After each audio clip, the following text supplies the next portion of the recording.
फक्त सेल्फी मध्ये दिसणाऱ्या या जखीनीमुळे कोकणात भीतीचे वातावरण. देवदिवसकीचा प्रकार आहे. अतृप्त आत्मे असतात ना, त्यांच्या नावानं भगत देवराईतल्या वडाला खिळा ठोकतो. तो खिळा ठोकल्यानंतर ती कुणानंतर कुठेच दिसली नाही. आता परत तिचा वावर सुरू झालाय.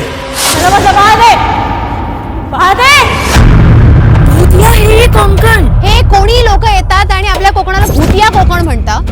हे असं बदनाम करून घ्यायचं का आपलं कोकण? हा, इथे देवराईत येऊन तुम्ही दारू पिता, या कोकणात येता आणि कोकणाची घाण करता, बेइज्जती करता रांडेच्या नो. कोकणच्या न्यू सिरीज मध्ये माझं हेच मोटिव्ह आहे की मला सिद्ध करायचंय की कोकणात भूत नाहीयेत. कारण उद्या आहे अमावस्येची रात्र. जिथे जिथे भूत दिसतात असं म्हणतात त्या प्रत्येक ठिकाणी जाणार आणि ईव्हीएफ मशीनद्वारे मी सगळीकडे चेक करते की कुठे भूत सापडतंय का.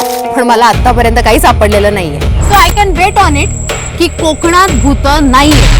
जी काही रेडाबेडा बनवायची ना तुझी, ती दुसऱ्या कुठल्या गोष्टींवर बनव, पण ह्याच्या फंदात पडू नकोस.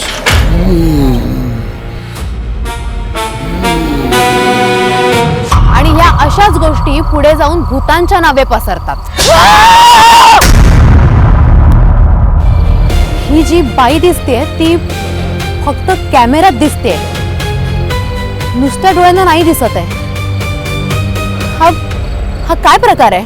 कोकण कॉलिंग मिनी सिरीज पहा फक्त बिंज मराठी OTT ऍप वर.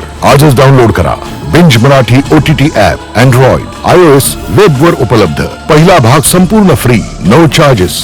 बी मराठी, बिंज मराठी.